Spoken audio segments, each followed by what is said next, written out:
DreAllDay.com. Now tuned in to the show where you learn the discipline to show up day after day to do the work, the confidence to put yourself out there boldly and authentically, and the mental toughness to continue showing up, doing the work, putting yourself out there even when the success you've expected to achieve has yet to be achieved. And on top of all this, you get a huge dose of personal initiative, which is the go-getter energy that moves all of us, including yourself, to go and make things happen instead of waiting for things to happen. And then we put all this together into a series of frameworks, philosophies, principles, strategies, approaches, mindsets, tactics, and a bunch of books, and this daily masterclass that is called Work on Your Game. My name is Dre Baldwin, also known as Dre All Day, and welcome to the show. And today's topic is your business is not the world's business. Your business is not everyone else's business. Your business can be just your business. I'll explain where this is coming from in one moment. First, let me tell everybody that I send out a daily motivation text message every day. If you want to receive it, just send me a quick text right now at the number 305-384-6894. Once you text me there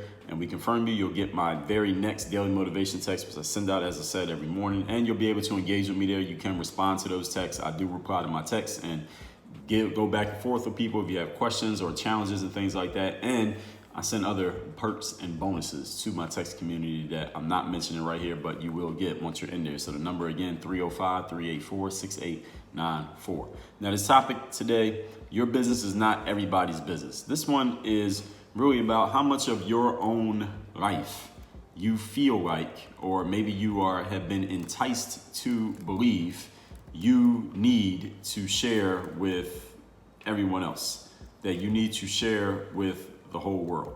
You don't have to share everything. I told you back in episode 1989 why you don't need to be famous, and maybe why you might not even want to when it comes to creating the success that you want in your life. And if you're sharing your business, or you feel like you need to share your business in order to make money, you absolutely don't. You listen to episode 1989, you'll understand that. If you feel like you need to share all your business even to get yourself known, you don't need to do that either. And especially if you feel like you need to share your business in order to validate yourself to other people or to be accepted by the world, absolutely don't do that. Now, this is the line, and there is a line between how much we have normally been comfortable sharing of ourselves with the public, and that line is kind of being pushed. That line is being pushed further and further. More and more people are sharing more things that, frankly, when I hear about it, I'm like, why is this person sharing this? I understand if there was something connected to their business or something strategic. Why are they putting all of their business out there in the street? And these are people who, it's not like these are nobody people who are putting their business in the street in order to get attention. These are people who already have attention. They're already known. They're already, by the way that we measure success, they are already successful. They're already making money, at least from what is being told. Why are they putting all their business in the street? Sometimes I'm looking at it, I'm like, why are they doing this?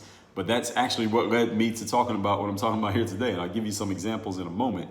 But everything doesn't have to be open game. Everything about your life is not open game for the whole world to know if you don't want it to be. So my argument is you can draw a line for yourself, even though it seems that many people, even very well-known, notable, and already successful people, seem to be pushing this line further and further. Again, why they're doing this, I don't quite understand, but hey, that's their business. But since they put it in the street, being is their business, now is everybody's business. So let's talk about it. Point number one. Today's topic, once again, is your business is not everybody's business. Number one, there was a legendary basketball coach by the name of John Thompson. He coached the Georgetown Hoyas during their heyday of dominance back in the 80s and going into the 90s. He coached Patrick Ewing, Dikembe Mutombo, Alonzo Mourning, Allen Iverson. Legendary coach John Thompson. And in his biography, which I have not yet read, but someone mentioned this, and that's how I got this idea here. John Thompson said that he has a public life, a personal life, and a private life. I like that. Now, many of us would usually think there's only two, right? There's the public and the private, or public and personal, but he said it's three. And I actually like that he makes this distinction. I've never heard that angle before, but I like this neat way of explaining it. And the way that I would explain that is public life is the stuff that you do that you know everybody is looking at.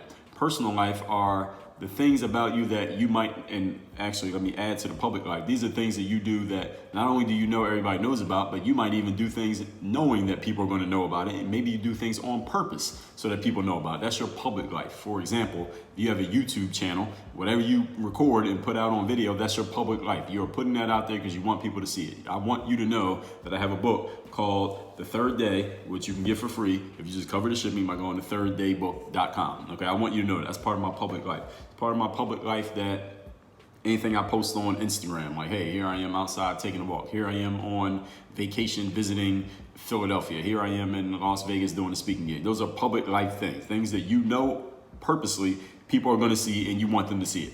Now, your personal life, those are the things, and again, this is my definition. This is not from John Thompson. Your personal life are the things that you share that are more personal to you. They're not public like you needed to be on the cover of the newspaper necessarily, but there are things that are personally about you that matter to you on a personal level, not on so much as a business level, but you don't mind people knowing about them. This is like, let's say somebody like a well-known, let's say a basketball coach. You take someone like Doc Rivers, who's a coach of my hometown Philadelphia 76ers. He's married, we know who his wife is. He has kids, we know who his kids are. If he has a dog, we might know who his dog is if he puts that on his Instagram or something like that. So the personal life are things like that you share. You post pictures of your kids, or you tell people who your wife is, and you post pictures with your wife, or you go on a vacation and you tell everybody where you're going, or your grandma dies and you tell everybody that your grandma died. It's personal to you, but at the same time, you're telling everybody. So personal life are things that are more intimate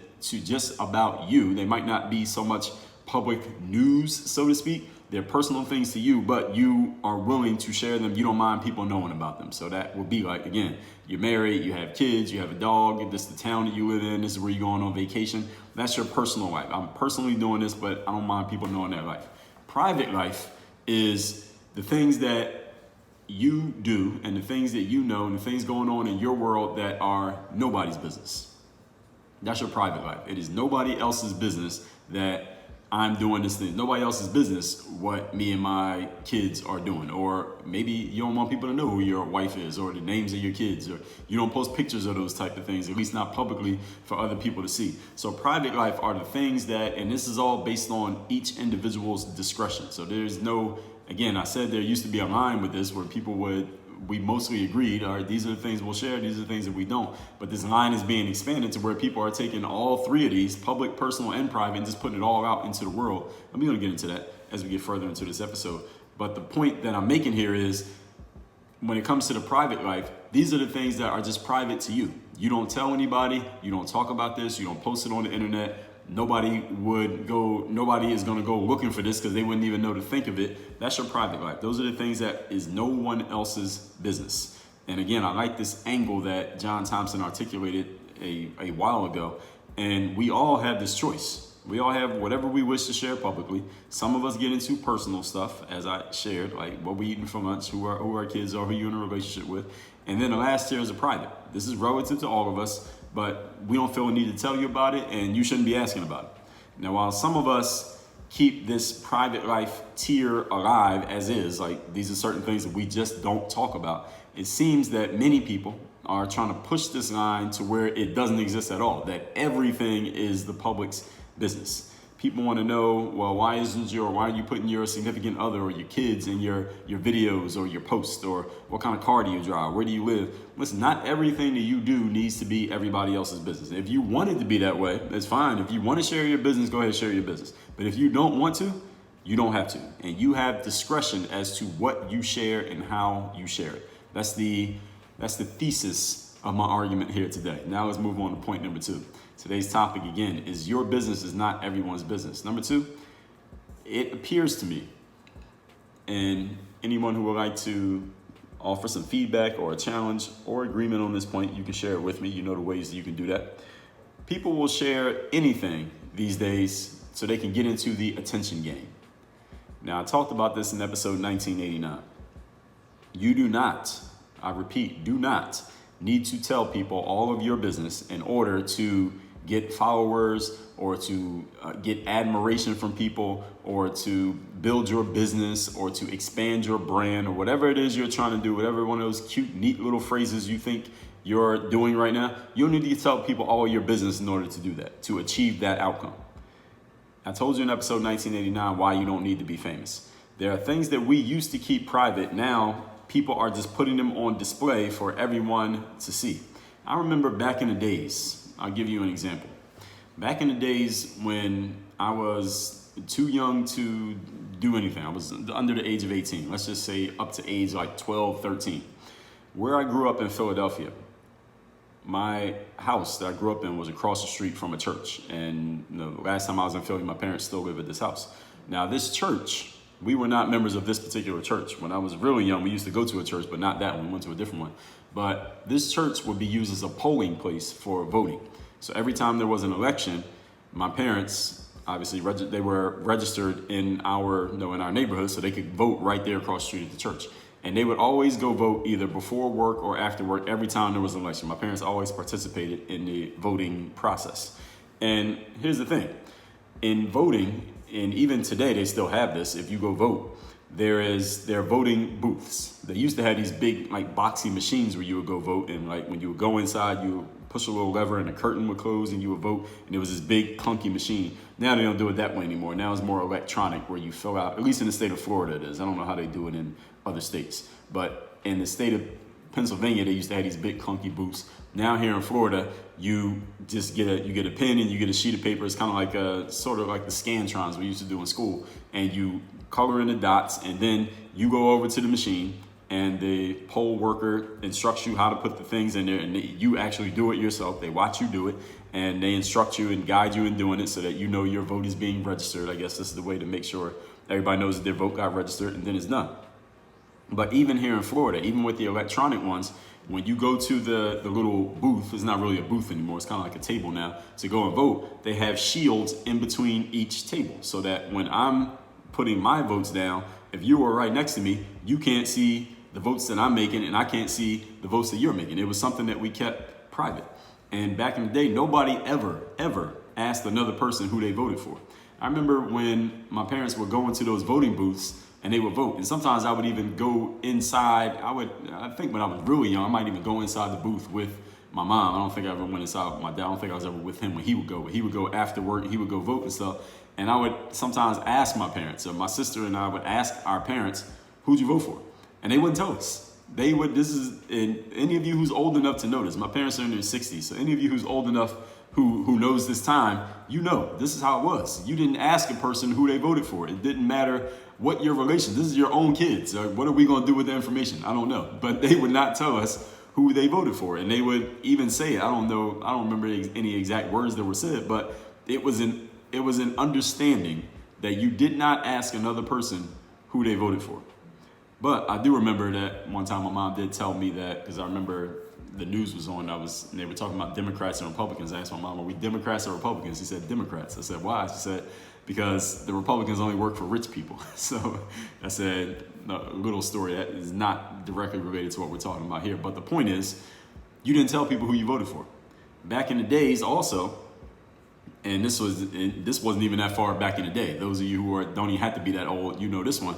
You never asked people about their health. You didn't ask people about any medical related issues. You didn't ask them, maybe you would ask people something simple, like, or you would recommend something simple, like, hey, women, go make sure you get a mammogram, or men, make sure you go get your prostate checked out, or something like that. Maybe you would do something like that. But that was kind of like a suggestion. You wouldn't ask people like, hey, do you have this disease? Or do you have this sickness? Did you get this shot? Are you doing this thing or that thing? You didn't ask people about their medical health history. You didn't ask people about who they voted. None of those things were your business. You didn't ask and you didn't tell.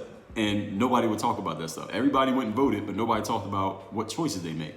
Nowadays, people announce, and I'm using these two examples specifically for a reason, and you might have already thought it out. You might have already sussed this out. Nowadays, you look at people, go on social media, you look at enough people's profiles, you're going to see individuals who the very first thing they tell you about themselves is, number one, their political affiliation, and number two, their medical status. They'll tell you whether they took a shot or not, And they'll tell you who they voted for.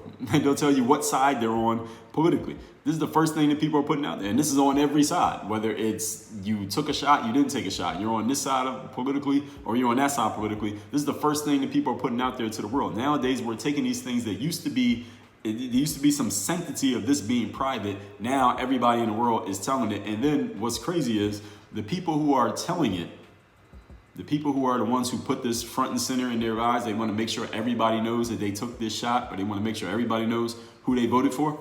Here's the crazy thing.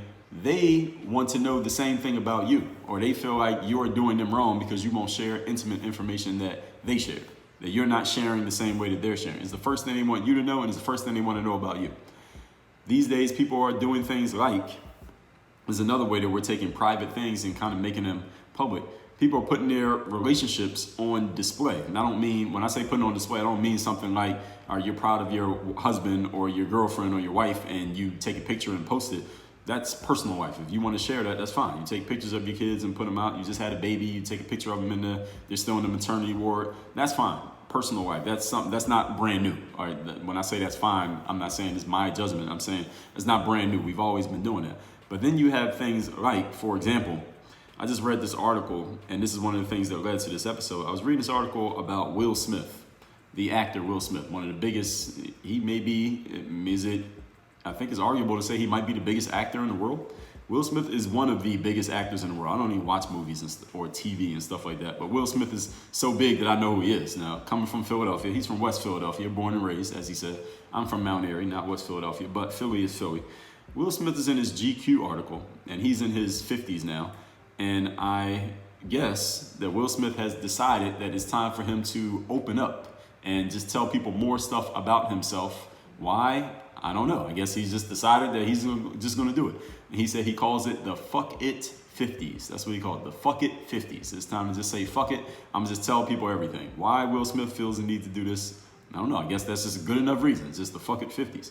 And in this article, Will Smith is talking about how he's opening up. He talked about how he opened up more and how once he got a hold of social media and he saw people using social media and he saw how easy it was, because him coming from the film and TV industry, that you might film something in July and it doesn't come out till 8 months later, or it doesn't come out till 2 or 3 years later when you filmed it, and you can't share anything because the people who are doing the production and all that stuff, they're like, no, you can't share anything. You can't tell people anything because we want to sell it when it comes out. So Will Smith he explained in part that he was kind of conditioned to that. But when he saw social media and how you could take something and you could record it right now and 5 minutes later give it to the whole world, Will Smith was like, man, that's great. So he hopped on social media. He saw other people doing it, of course. So he started doing social media. Now, I don't follow Will on any social media platforms, but I have seen some of his YouTube videos.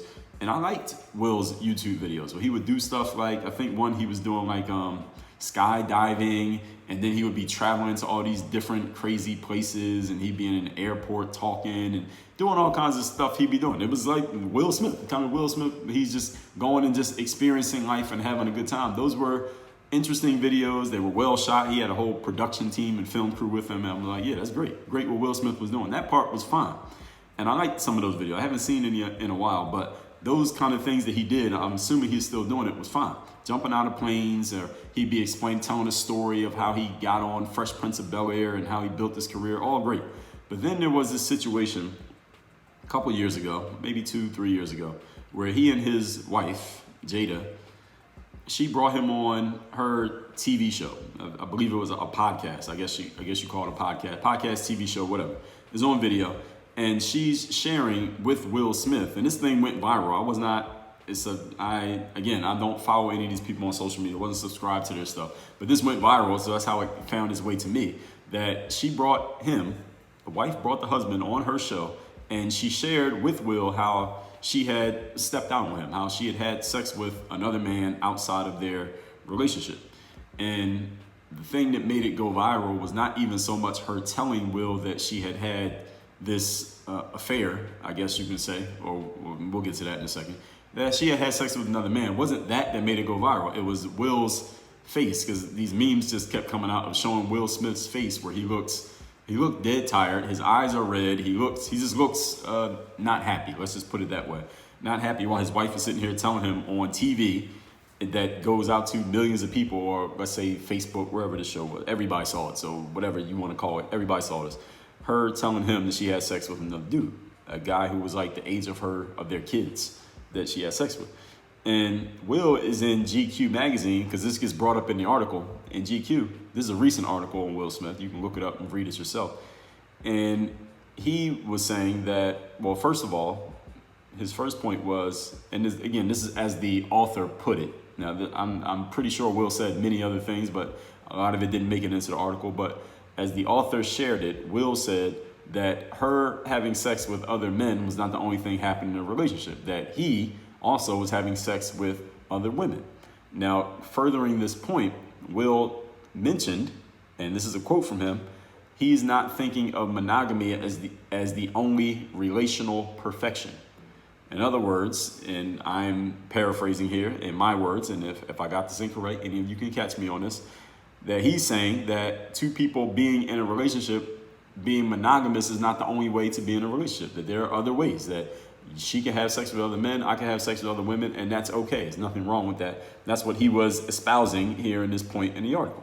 And that he and his wife have both had sexual relations outside of their marriage. And Will also talked about how he was raised as a Christian, and how in his Christian mind, because of the way that he was raised, it was that monogamy was the thing, because that's the thing in the Christian religion. But he's had a therapist, and he's worked on himself and kind of worked through that, and that maybe that's not the way that he wants to live, which is fine if that's the way that he's thinking. I cast no judgment on this man. I don't even know Will Smith.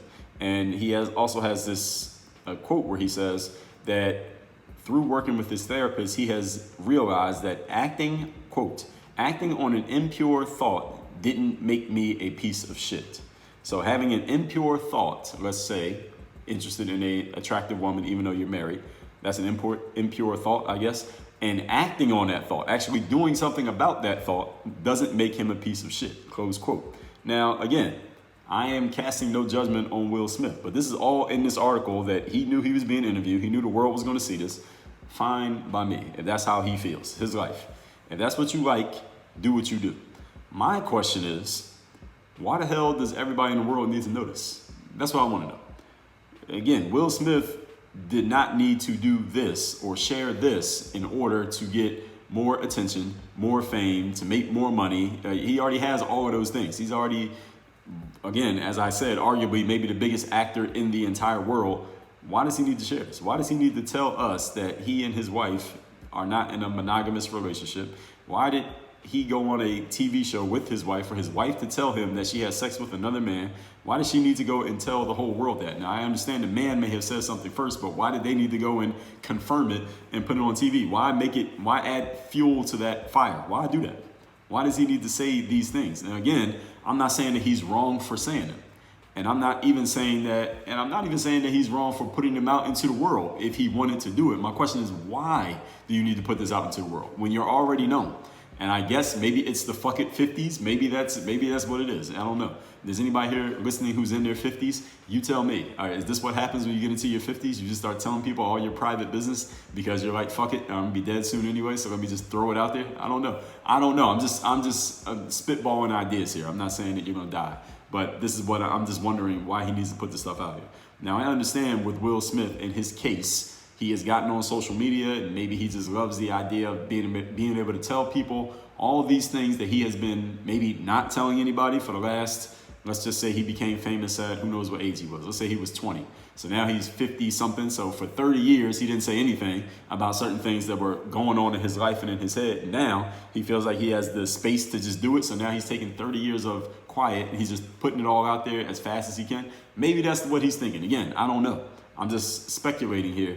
And also, Will Smith has a book coming out. It's going to be kind of like a memoir, autobiography-ish type book, which he teased a lot in this GQ article, which I think that's the reason the article came out, because it's kind of like promo for this book that's coming out whenever it's coming. And he's, kind of figuring out what parts of his life he's going to share in the book and how much of his business he's going to tell everybody in this book. And I guess his book needs to, obviously the book wants to make money, and he probably needs to make back a rather large advance that he probably got.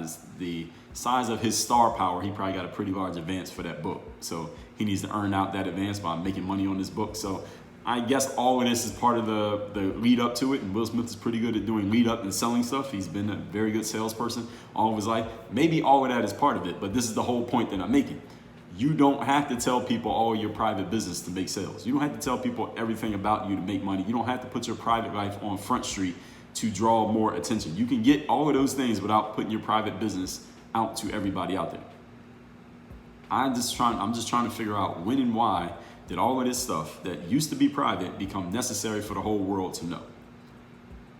It's as if it appears to me that with some people, I'm not just talking about Will Smith here, but with some people, it's as if the more of their personal and private business they put out there, the more that maybe people are looking at it as the equation is, the more of my business I give you, the more you're going to like me, the more you're going to buy into me, the more you know about me, the more authentic I am, the more quote unquote real I'm being. And the people who already know you, and actually, let me back up. The people who are already known, the people who are already embraced, the people who have already created success, so to speak, they're the ones who are leading the charge on this. And that's the part that I'm not getting. I would get it. I would understand it. And I might not even, I would probably still do a podcast on it, but I wouldn't be talking about it from this angle if it was a bunch of unknown people doing it. If it was a bunch of unknown people who you or I had never heard of, and they were just putting all their business out there trying to get attention and trying to get likes and comments and followers and brand deals, I would say, okay, well, they're just putting themselves out there because they're trying to get known because nobody knows who the hell they are. I would still say, hey, you don't have to do it that way, but I get it because nobody knows you, so I understand. But what I don't understand is when a person who is known and a person who has followers and has an audience is doing it, why are you doing it? Now, we already know you. You already made money. You already have an audience. You got a niche. You can make money doing these things that you've been doing. Why do you need to put your business out in the street?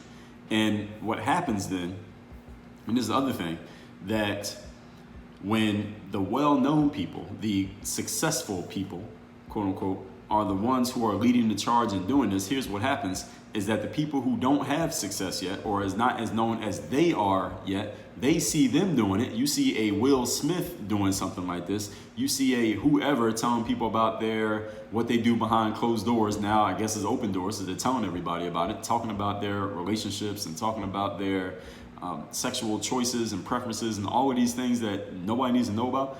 Now, the people who follow them, these easily influenced people who are their fans, now they're like, okay, well, this is what the leader's doing. Maybe I need to do it. And then it becomes now the whole public starts doing it. So it starts with the people who are most known, with the most influence. And this is why they're called influencers, because the things that they do and say influence other people to do and say the exact same thing. So this is like a trickle down effect to this. So right now you're seeing a whole bunch of known people doing this, but it won't be long before you see people who you never heard of doing these same things. And you're like, wait a minute, why do I need to know that? Moving on to point number 3. Today's topic, again, is your business is not everybody else's business. Here's the other side of this, the other side of the coin that many of you may be well aware of the stuff I talked about point number 2. But here's the other thing in point number 3 that I don't hear too many people talking about. The things that used to be the most public, now we don't talk about anymore. Or if you do talk about them, you run the risk of quote unquote offending somebody, not really, or you run the risk of maybe saying the wrong thing in the wrong place, maybe saying something in a safe space in which you're not allowed to say it, and it becomes this whole big deal that you're saying something that used to be a benign public statement. Now it can be looked at as verbal violence. Things such as, for example, if someone was to announce today, any of you who lives in the USA, if someone was to walk into a room and announce that they are a proud American, is that or is that not a possibly controversial statement in certain rooms and to certain ears these days? I would think most of you are nodding your head and saying, yes, it is. Even whether you believe it or you don't believe it, can we agree that that's kind of become a controversial statement to say you're proud to live in America? You're proud to be an American. There are people who live in America just like you who actually be mad at you or upset or call it violence for you to say that you're a proud American. What about saying that you support the police? That's a political statement now. There was this video, a viral video I saw maybe a week or 2 ago on a college campus. I don't remember what school this was, but there was 2 kids sitting inside of what looked like a student lounge, and some woman walks up with a video camera. So she was trying to draw some attention to herself. She walks up with a video camera to these two kids, and there's two white kids, males, and they have their laptops out.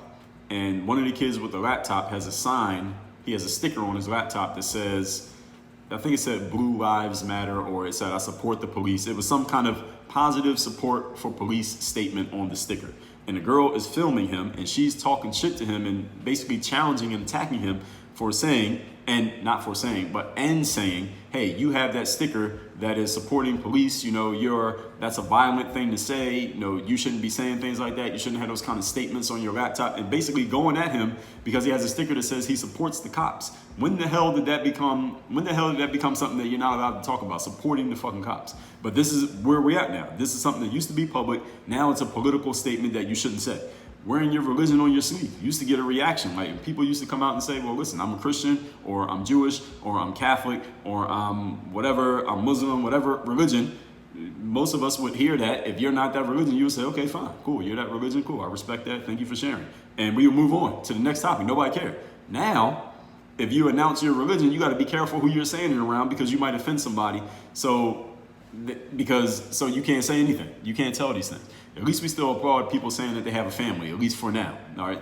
And remember that I said this, mark my words, there may come a time when you're announcing that you have a family, announcing that you're married, announcing that you're a mother or a father to your children, announcing that you are in a relationship and taking care of your household, that these may become statements that you can't make publicly anymore. And these used to be the things that were public, and now they're private. So they basically switch sides. We taking the private things, like what we do behind closed doors and what we do in our intimate lives, and we made those public. We need to tell the whole world about that. Then we took the things that we used to say publicly and proudly, like, I'm proud to be an American, I support the cops, I'm a certain religion, and now we don't talk about those anymore. Now you got to be careful when and where you say those, because you might offend somebody.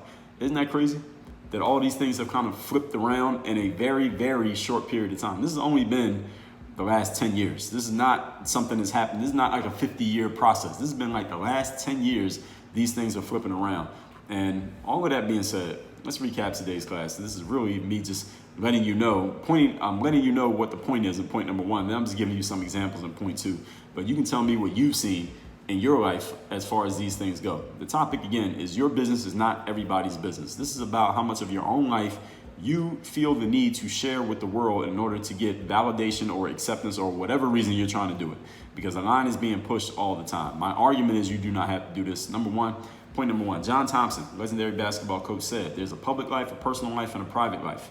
And I love this angle. You do not have to share your private life, whatever you consider to be private. You do not have to tell the whole world that. I don't care what everybody else is doing. You don't have to share all of your private business with the world to get acceptance. Number two, people will share anything to get into the attention game these days, but I told you in episode 1989 that you don't need to do this. Back in the days, my parents would go vote. I would ask them who you voted for. They wouldn't tell me. And even back then, you wouldn't ask a person what their medical status was on anything medicine related or doctor related. You didn't ask people about that because it was private business that was not to even be asked, let alone to be told. Nowadays is the first thing that people put out there on display.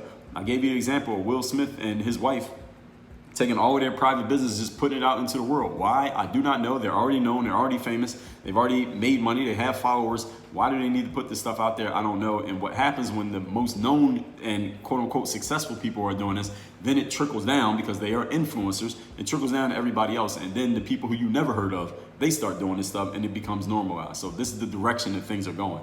And number three, things that used to be the most public, now we don't talk about it at all. Now we taking the private and made it public, and we taking the public and made it private. Now you can't tell people you're a proud American. You can't have an American flag. You can't support the cops. You can't tell people about your religion because all of those things might be violent now. Now people take offense to you saying those things. When those used to be public things and benign and people would hear it, it would go in one ear and out the other. Now it becomes a whole point of contention. You could lose your job for saying these things nowadays. And all of this change is taking place just in the last decade alone. I don't even know what conclusion we can draw from this because it hasn't concluded yet. All right, it's still going. So where this is going, I don't know. Where it's going to end up, who knows? But I'm just putting y'all on notice and letting y'all know what's happening here. You tell me what you've seen. Send me a text if you want to get my daily motivation text. I send it out every day to everyone in my text community, completely free. My number is 305-384-6894. Any of you who wants to be coached by me directly with 3 specific things that I focus on: strategy, execution, and accountability for that strategy, personal and professional development. Go to the link down below, workonyourgameuniversity.com. Sign up for a free call with me. Let's talk about where you're at, where you want to go, how I can help you get there. Work on your game. Dre all day.